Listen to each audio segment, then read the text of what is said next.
Baik, terima kasih Ibu Moderator, Ibu Titi Kartika atas introduction-nya. Yang terhormat Ketua Stipar, Bapak Ibu Dr. Nur Mariani MS, para sivitas akademika, senat akademik, dosen, alumni dan mahasiswa baru Stipar. Assalamualaikum warahmatullahi wabarakatuh. Salam sejahtera bagi kita semua. Selamat siang waktu Bandung, selamat pagi waktu Dakar. Pertama-tama saya ingin menyampaikan apresiasi kepada panitia yang telah mengundang kami untuk berbagi pengalaman mengenai kondisi pariwisata di dunia. Ya. Saya senang sekali ini bisa bertemu walaupun secara daring dengan Bapak Ibu semua dan khususnya dengan para mahasiswa baru yang wajah-wajahnya masih segar, ya Ibu masih semangat ya. Ini sekali lagi sangat senang sekali ya bisa bergabung. Tadi telah diperkenalkan tugas kami di mana saja. Nah, mungkin sebelum memulai paparan, karena ini temanya mengenai pariwisata global, kami ingin coba menampilkan sedikit mengenai tujuan wisata di mana kami ditugaskan selama ini. Jadi mungkin tim IT dari KBRI Dakar akan menampilkan sedikit video klip mengenai destinasi pariwisata yang ada di beberapa negara. Silakan, selamat menikmati video klip yang ringkas ini.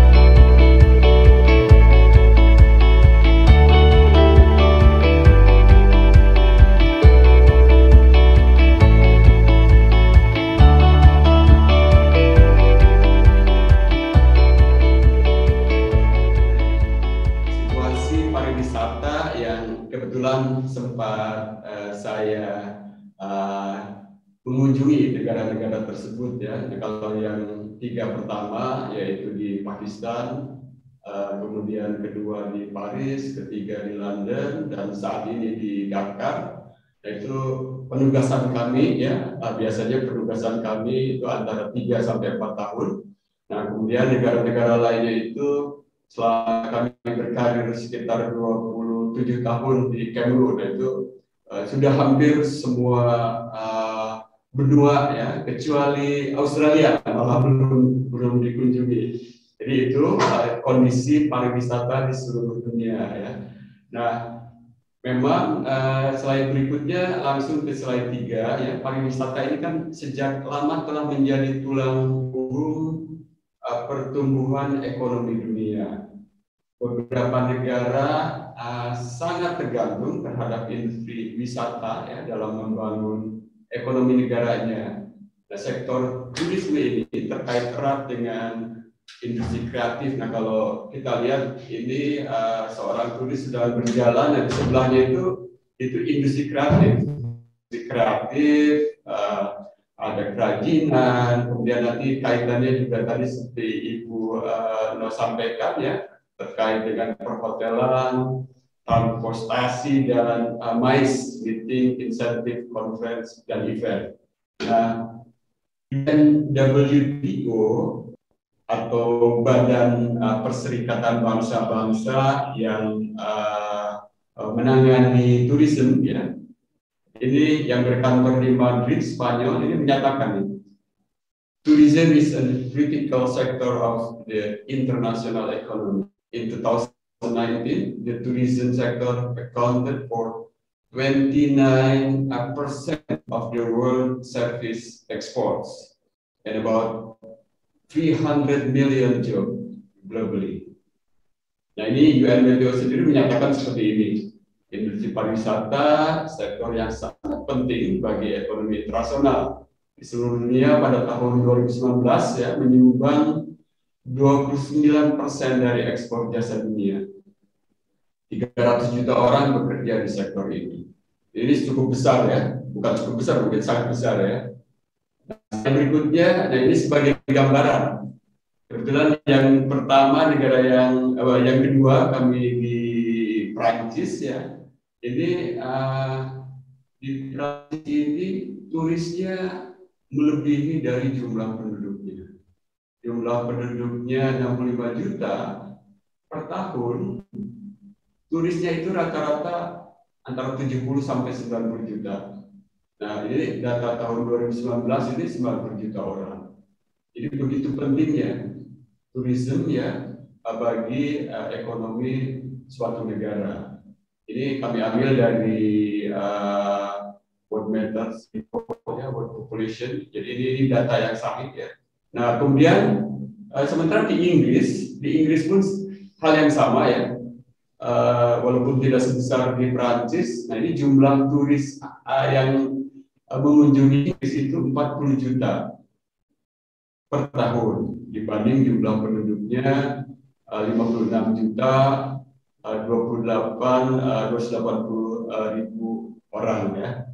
Nah ini di Inggris seperti ini dan sebetulnya di negara-negara Eropa lainnya ya, khususnya Eropa ini kan karena aksesnya yang mudah, jadi misalnya yang berkunjung ke Paris ya tentu ingin berkunjung ke Belgia, ke Belanda, dan negara-negara sekitarnya Spanyol, Italia.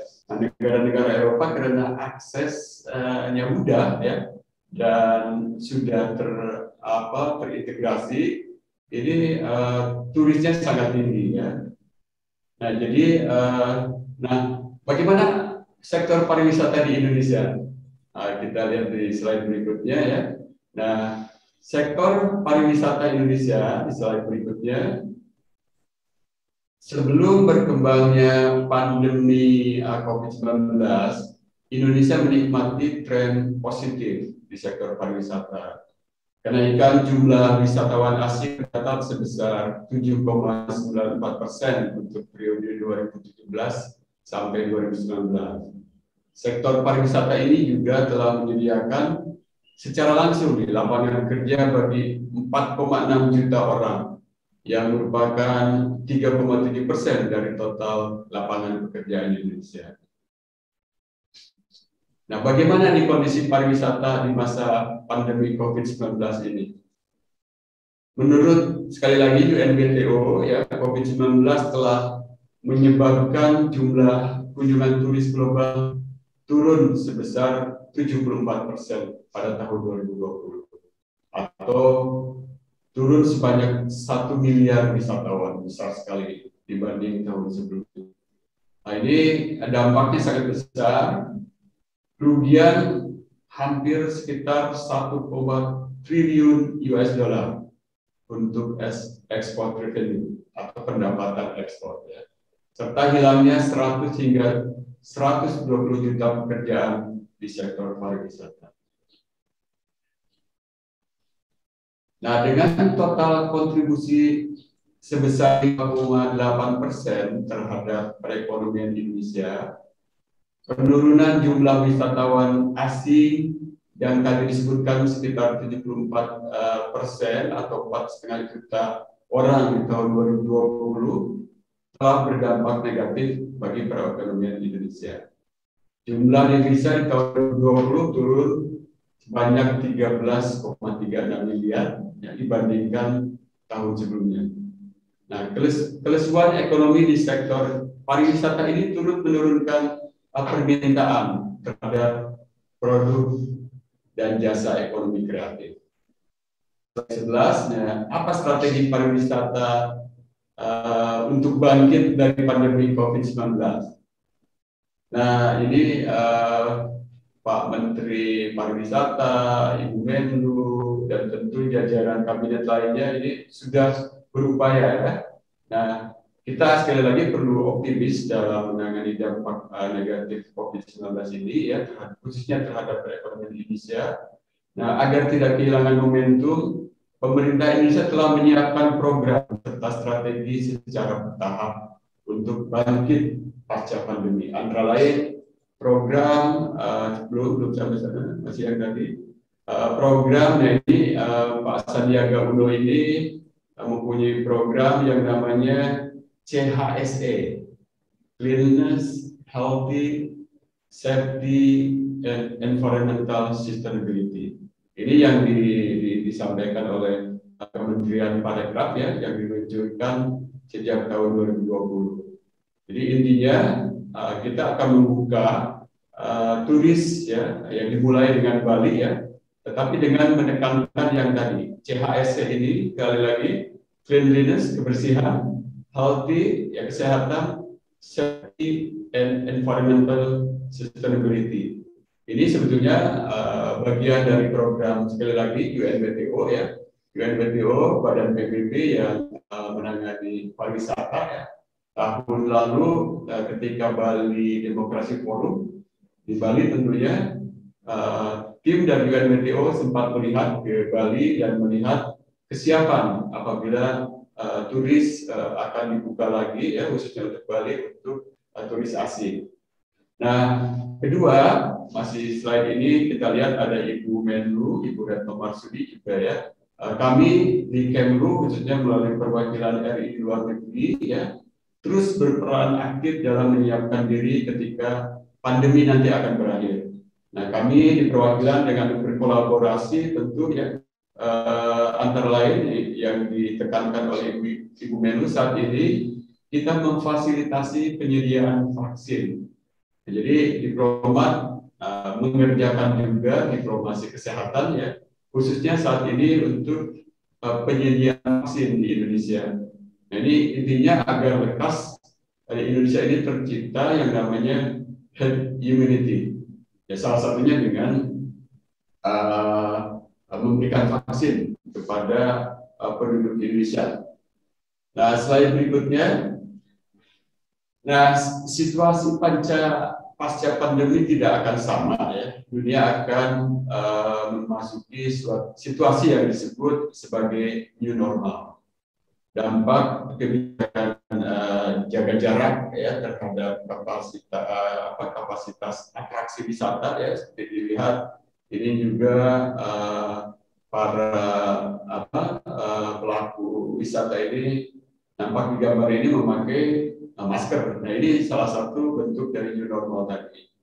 Kemudian yang kedua, dampak sanitasi dan kebersihan terhadap moda masih yang tadi ya. Nah, transportasi serta penyediaan atraksi wisata. Ini masih dilakukan ya, dan pergeseran jenis atraksi yang fokus pada faktor kesehatan outdoor seperti private tour tadi, ada juga yang mulai melakukan wisata virtual ya, dan lain-lain.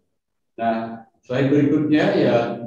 Nah, untuk itu diperlukan solusi inovatif agar pelaku sektor pariwisata dan ekonomi kreatif ya ini beradaptasi pada situasi yang baru ini. Dalam hal ini diperlukan dua strategi utama. Nah, ini yang sebelah kiri tentu strategi komunikasi yang jitu ya. Nah, ini sebagai upaya untuk terus mempromosikan destinasi wisata di Indonesia, yaitu menggunakan media online dan digital. Ya. Kemudian narasi apa yang perlu dikembangkan? Nah, ini yang harus kita buat ya. Kemudian pesan-pesan baru apa yang ingin disampaikan kepada calon pengunjung? Nah, kedua ya, strategi yang kedua ya tentu mempersiapkan destinasi wisata di Indonesia yang sesuai dengan kondisi new normal tadi, yaitu diperlukan peningkatan investasi segar di sektor pariwisata dan ekonomi kreatif ya. Yang kemudian juga diperlukan upaya untuk prasarana dan prasarana pariwisata baru industri pariwisata ini. Nah, hal lain ya, slide berikutnya yang perlu menjadi perhatian dalam upaya pemulihan dan ekonomi adalah UMKM. Nah, ini UMKM ini tidak memiliki tingkat resilience maupun fleksibilitas seperti pelaku usaha lainnya dalam mengatasi COVID-19 ini. Nah, ini untuk itu perlu dihasilkan inovasi ya dan kebijakan khusus untuk membantu para pelaku UMKM.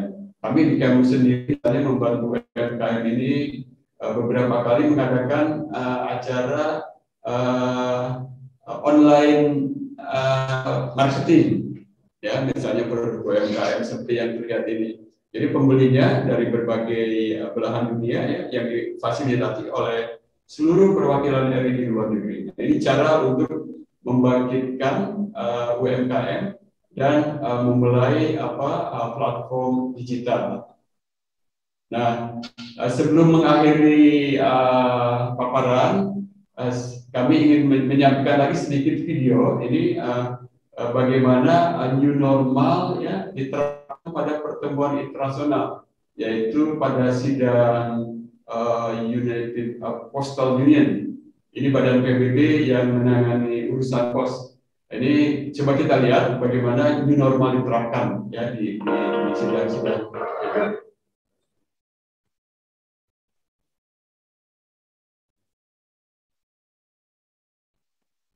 Nah, bisa dilihat. Jadi sedikit.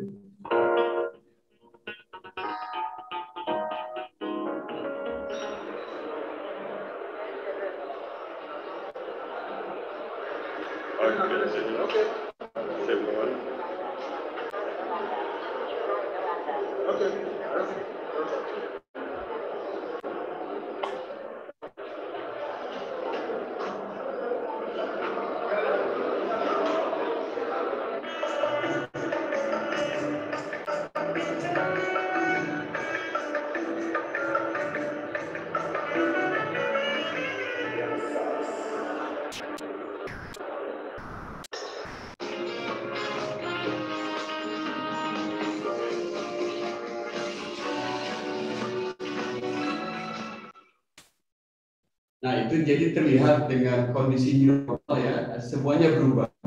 Pertemuan tetap berjalan, namun demikian prokes kesehatan dilaksanakan dengan ketat. Ya, misalnya tadi bahkan dimulai ketika kita akan datang ke pertemuan di Abidjan atau di Pantai Gading tersebut.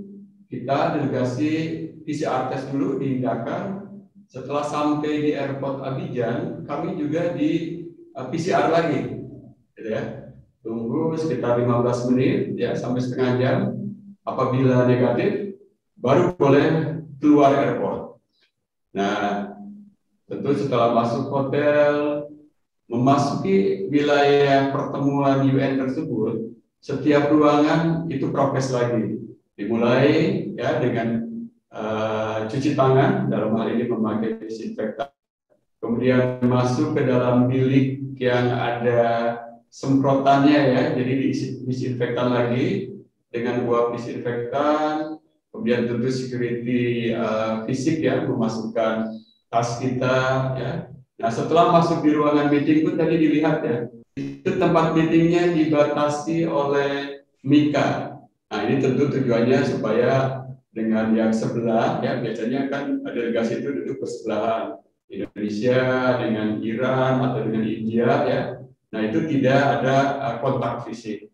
Nah, itu jadi sekarang new normal seperti itu. Namun demikian tadi dilihat juga komponen lainnya seperti restoran, pertunjukan ya, itu sudah mulai jalan. Kenapa mulai jalan ya? Itu tadi sudah melalui prokes yang ketat ya. Jadi ketika memasuki wilayah seperti tadi ada acara makan siang atau makan malam, itu masker sudah dibuka, kemudian komunikasi sudah seperti biasa ya. Namun biasanya kursi yang bisa diisi satu meja 10 orang ya, nah ini sudah dikurangi hanya sekitar 6 orang. Nah, ini tentu adik-adik dari misalnya bagian dari restoran, bagian dari perhotelan ya.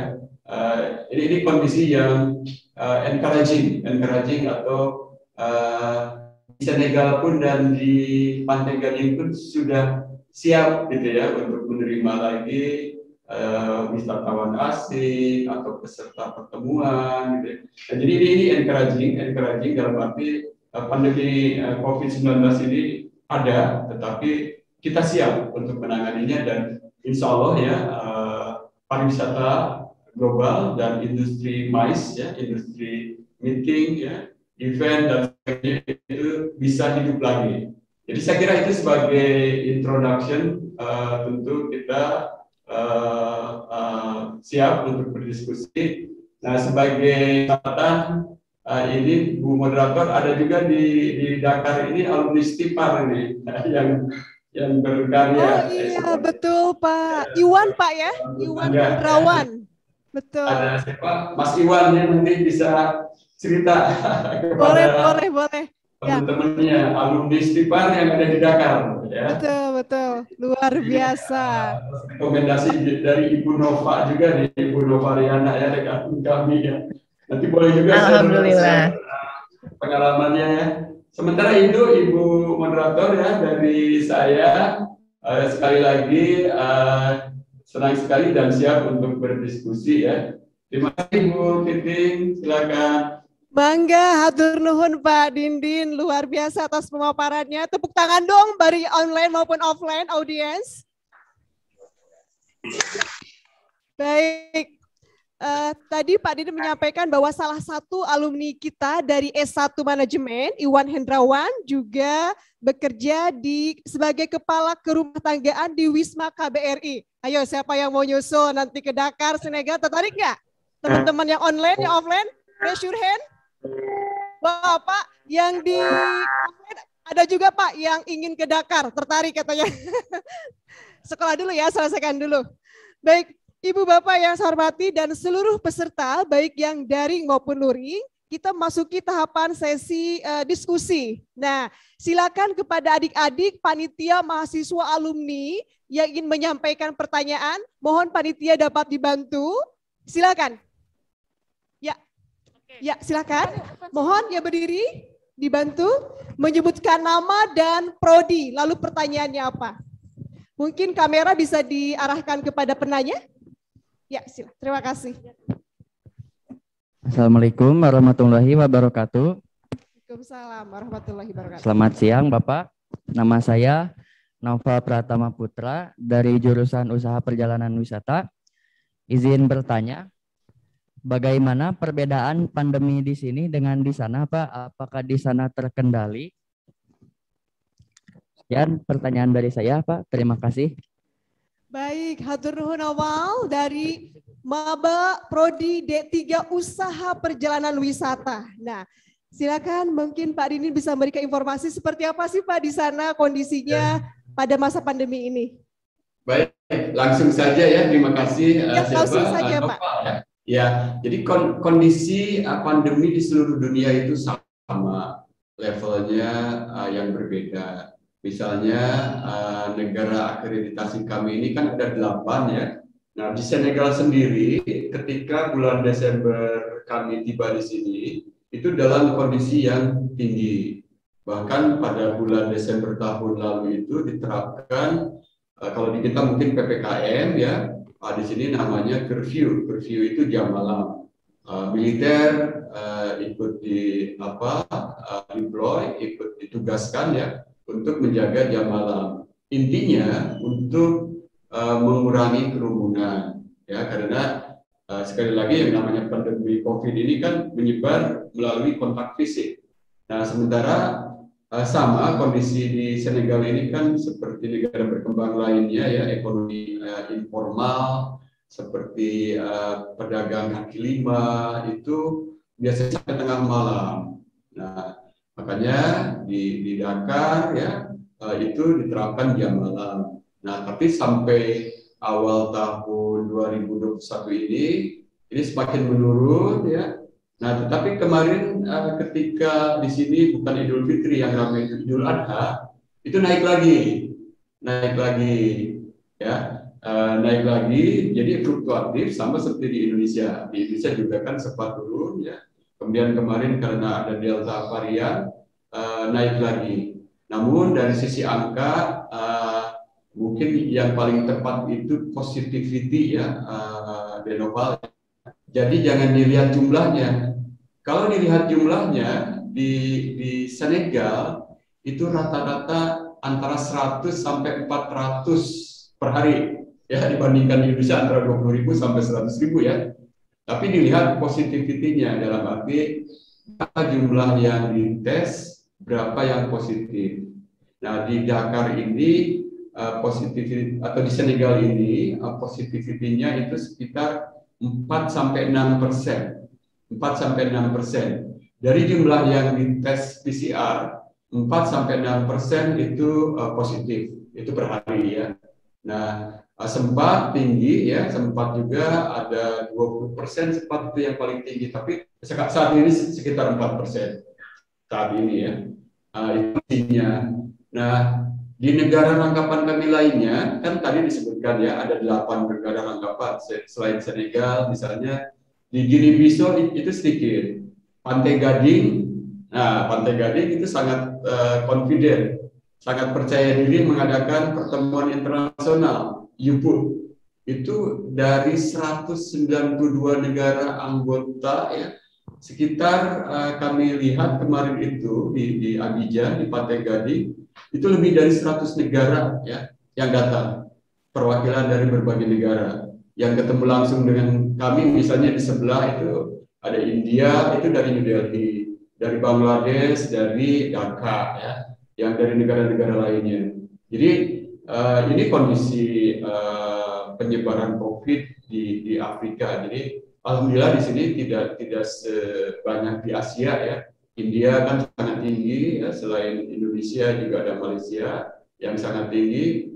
Nah, jadi dengan COVID yang tidak terlalu tinggi, aktivitas ekonomi juga cukup berjalan dengan baik. Itu saya kira jawaban dari saya, mudah-mudahan menjawab ya. Baik, hatur nuhun Pak Dindin. Novel, is it answered? Ya, terjawab ya? Pertanyaannya baik. Apakah masih ada teman-teman di online? Saya coba cek terlebih dahulu. Atau teman yang di offline? Ya, silakan. Iya, dari prodi mana? Bangga, oke. Jadi Pak Dindin, kita melaksanakan prospeku ini secara hybrid, Pak. Jadi di aula kami sekitar ada 30 mahasiswa maba dan sisanya melalui online. Silakan sebutkan nama dan prodinya. Tunggu sebentar ya, di setting make up, make.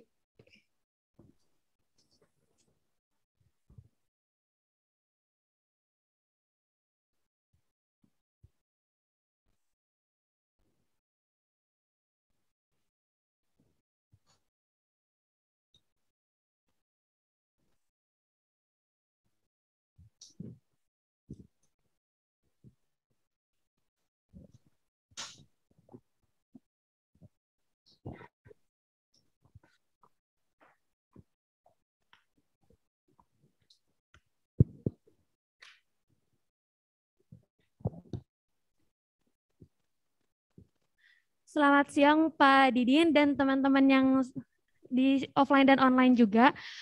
Mohon izin bertanya Bapak, untuk beberapa waktu lalu adanya pemberian sertifikat dari CHSE ya Pak ya, ada Cleanliness, Healthy, Safety, and Environment.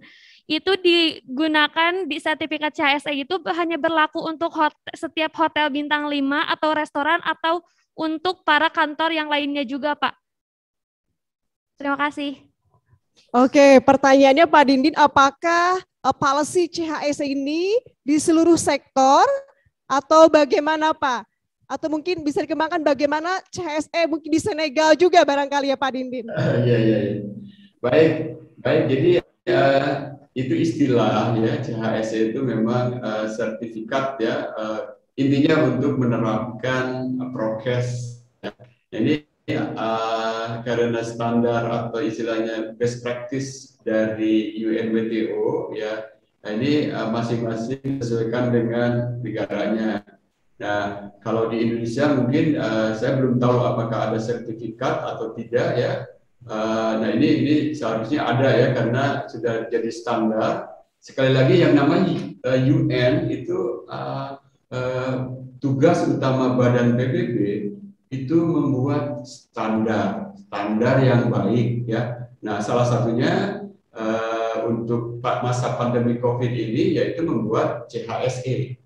Nah, ini dilihat apa saja yang misalnya di hotel ya, mulai dari masuk ada apa cairan disinfektan, kemudian apakah di ruangan juga ada, kemudian apa kursi di restoran apa hotel tersebut seperti apa. Nah, itu ada aturan-aturannya yaitu yang disesuaikan dengan best practice ya atau standar dari UNWTO. Nah, apabila ingin berlaku global ya tentunya harus diterapkan kepada semua yang menerima wisatawan asing, gitu ya. Makanya saya tadi sampaikan UNWTO ya Badan PBB itu sudah berkunjung ke Bali dan melihat kesiapan Bali untuk menerapkan CHSE. Nah, tentu tahapan berikutnya ini terus ditingkatkan kepada wilayah-wilayah lainnya. Tentu Jakarta, Bali sudah lah ya, apalagi hotel-hotel yang berbintang 5. Nah, untuk di Senegal sendiri atau misalnya kemarin saya di Abidjan ya, hotelnya sudah menerapkan itu. Makanya Badan PBB ya UU itu memberikan rekomendasi hotel-hotel yang bisa diinapi oleh delegasi dari seluruh dunia. Gitu. Jadi itu seperti itu ya. Sekali lagi ini kan Badan PBB saling tukar informasi. Universal Postal Union, UNWTO yang tourism. Nah ini ada saling informasi. Jadi sertifikat CHSE tentu tahap demi tahap diterapkan kepada semua hotel ya dan restoran. Nah di sini juga restoran-restoran yang sudah buka itu menerapkan CHSE tadi, gitu ya. Kalau tidak ada misalnya disinfektan atau apa, ya kita juga agak enggan ya masuk ke restoran itu. Jadi, seperti itu. Mudah-mudahan menjawab pertanyaannya. Baik, hatur nuhun Pak Dindin.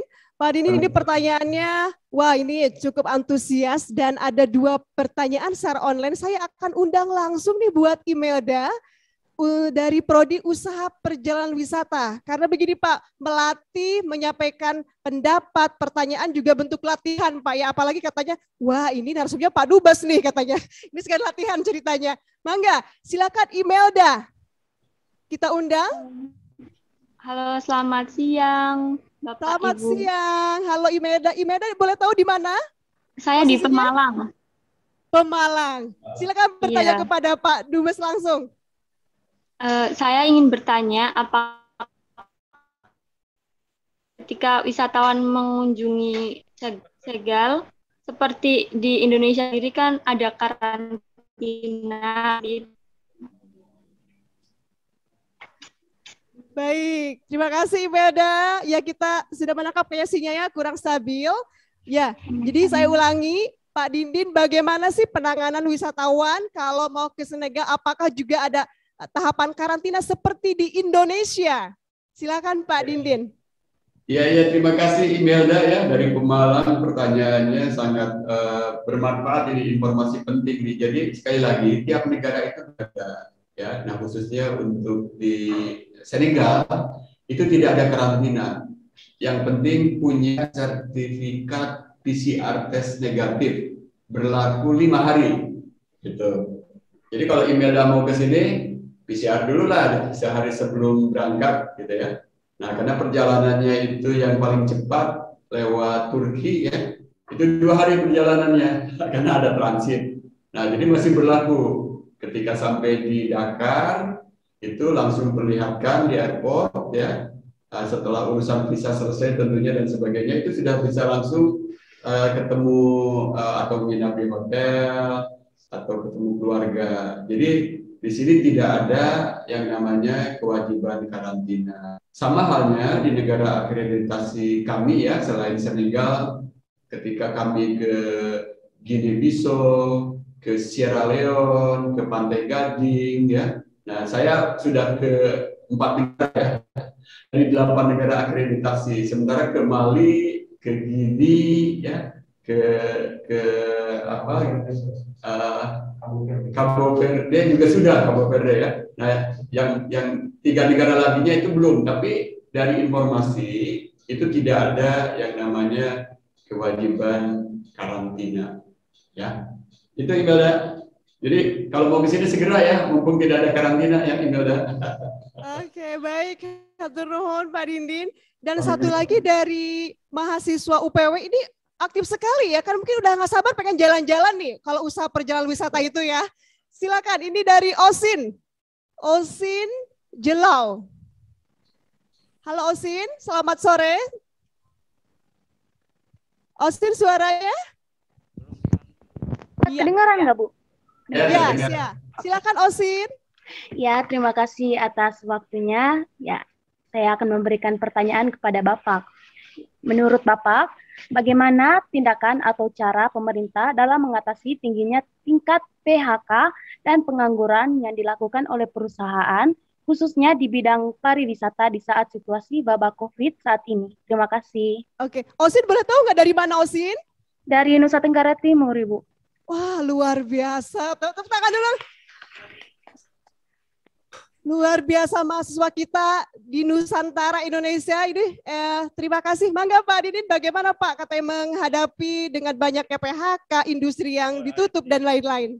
Ya, Osin, terima kasih pertanyaannya. Ini sangat penting ya. Tadi seperti disampaikan di paparan saya ya, UNWTO sendiri melihat itu berapa ratus juta ya yang kehilangan pekerjaan di sektor wisata. Nah ini jadi memang bukan hanya di Indonesia, isu PHK ini ya, di berbagai dunia. Kami di Dakar melihat hotel yang sangat besar itu direnovasi. Jadi memanfaatkan kekosongan tamu ya. Hotel yang paling besar ini ada King Fahd. King Fahd itu Raja Fahd ya, dari dijadikan nama hotel. Hotel mewah itu direnovasi besar-besaran. Nah ini dalam rangka memanfaatkan ya, dalam tanda petik ya, memanfaatkan kondisi yang kurang baik. Ya misalnya hotel-hotel direnovasi gitu ya. Nah yang PHK, yang di PHK tentu ada juga dari hotel semacam kompensasi ya. Ada yang memang masing-masing hotel mempunyai kapasitas masing-masing ya. Ada juga yang mungkin terpaksa beralih profesi ya atau sementara. Namun sekali lagi kita harus tetap optimis ya. Setelah COVID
Sukses ya. Iya. Kepuasan Iya, Bu. bagi Terima kasih, dosen Bu Diana. adalah ya jika mahasiswanya bisa hebat